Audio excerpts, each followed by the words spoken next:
Ini adalah penanya termuda yang pernah datang ke panggung Desa Anes.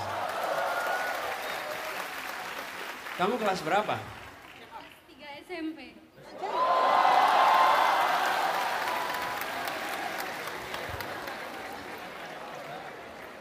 Kamu pamit. Kamu homeschooling kamu ya? Kenapa? Homeschooling. Iya, saya homeschooling dan ini disupport sama umi saya. Jadi Mana dia, ibunya? Itu. Ah, Iya. makasih Bu. Namanya siapa? Zia. Zian. Iya. Perkenalkan, nama saya Zia Robina, panggilannya Zia. Usia saya masih 15 tahun. Dan maaf Pak nih, saya belum bisa nyoblos. Coba saja saya udah 18 atau 17, mungkin saya sudah nyoblos ya Pak. Tapi ternyata saya belum bisa. Tapi saya sebagai masa depan bangsa putra-putri Indonesia ini sudah mulai mempelajari calon pilpres nanti di tahun 2028 atau 2029 mungkin ya. Keren ini.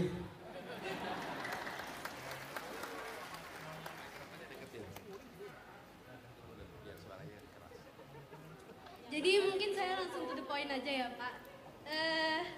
Pendapat Bapak tentang kurikulum di Indonesia, kemampuan murid kan tidak semuanya bisa sama ya Pak. Dan kecenderungan anak murid cenderung berbeda-beda. Jika kita kebanyakan di sekolah-sekolah menyemar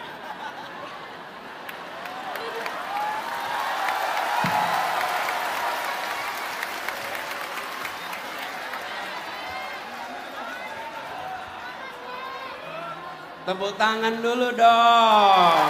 Iya. masih grogi Ini Pak. enggak, ini keren. Yang mahasiswa kesini belum tentu bisa pegang mikrofon nggak goyang, betul nggak? Iya. Saya dulu SMP begini, maju ke depan, tanya Pak Jono tuh, maju ke depan pegang kertas bergetar kertasnya. Ini Zia ke depan, tenang pegang mikrofon, ngomong dengan baik, top kamu. Yuk terusin. Jadi saya dulu pas TK kecil ada kesusahan Pak dalam membaca, belum bisa. Sedangkan TK kecil ini mereka masih di masa bermain Pak. Ya. Dan kebetulan saya masih belum bisa baca.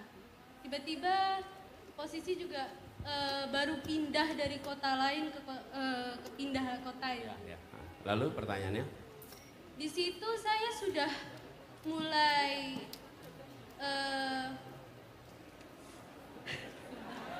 di situ saya sudah mulai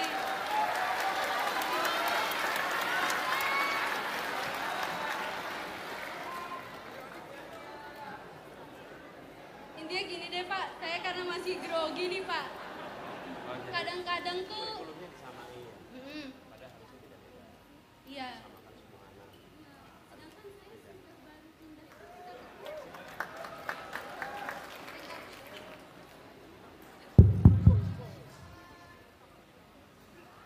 sih, Pak. Sedangkan saya waktu TK kecil sudah dibilang sama gurunya, dipanggil orang tua saya mengidap disleksia. Padahal saya sekarang membaca buku bahasa Inggris, bahasa Indonesia dengan lancar. Di situ menjadi pertanyaan, gimana sikap Pak Anies, pendapat Pak Anies untuk menangani situasi ini? Ya. Jadi gini, Zia, coba dikoreksi ya kalau saya salah. Jadi pertanyaan Zia, jangan sampai setiap anak disamakan. Ada yang sudah siap belajar, ada yang belum, betul ya? Dan guru tidak boleh melakukan judgement, kemudian memberikan label kepada anak-anak. Oke, ya. Saya rasa setuju sekali, dan disampaikan Zia ini adalah hal yang penting sekali. Harus disadari oleh semua yang berada di dunia pendidikan. Anak-anak punya potensi yang berbeda-beda dan tidak boleh diseragamkan. Justru harus ditumbuhkan. Karena itu saya sering bilang jangan pernah menggunakan istilah mencetak, karena anak tidak untuk dicetak. Jangan mencetak generasi emas. Memang pendidikan cetakan. Bukan, selalu menumbuhkan. Kalau menumbuhkan, keunikan yang ada di dalam tiap pribadi akan tumbuh dengan baik. Itu kira-kira begitu. Ya. Lalu yang dibutuhkan di sekolah adalah begini, bibit yang baik. Ini kalau misalnya analog sebagai perumpamaan tanaman, bibit yang baik supaya bisa tumbuh harus ada tanah yang subur, betul ya? Nah, tanah yang suburnya di mana? Sekolah. Sekolah itu apakah TK, apakah SD, SMP harus menjadi lahan untuk anak itu tumbuh supaya bisa tumbuh dengan baik sesuai potensinya. Lalu bibit baik, tanah subur, iklimnya harus baik. Kalau iklimnya tidak baik tidak bisa tumbuh. Yang bikin iklim siapa? Pemerintah. Dengan kebijakan-kebijakan yang dibuatnya. Nah, gurunya yang bagian merawat tidak boleh judgement begitu. Dan menurut saya di fase pendidikan usia dini tidak boleh anak-anak diharuskan bisa membaca dan menulis, tidak boleh.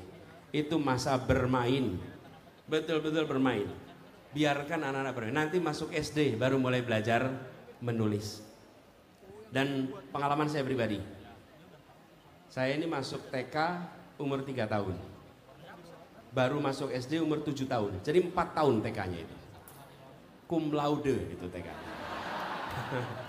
Kalau kuliah itu kan makin cepat makin dapat cum laude kan. Kalau TK makin lama itu makin cum laude. Jadi saya masuk TK 3 tahun di TK Aba di Dagen. Kemudian habis itu masuk TK Masjid Syuhada. Dan saya baru belajar baca tulis itu SD kelas 1. Saya beruntung sekali. Kenapa? Orang tua saya tidak pernah memaksa saya untuk calistung waktu TK. Guru saya tidak pernah memaksa calistung di saat usia TK.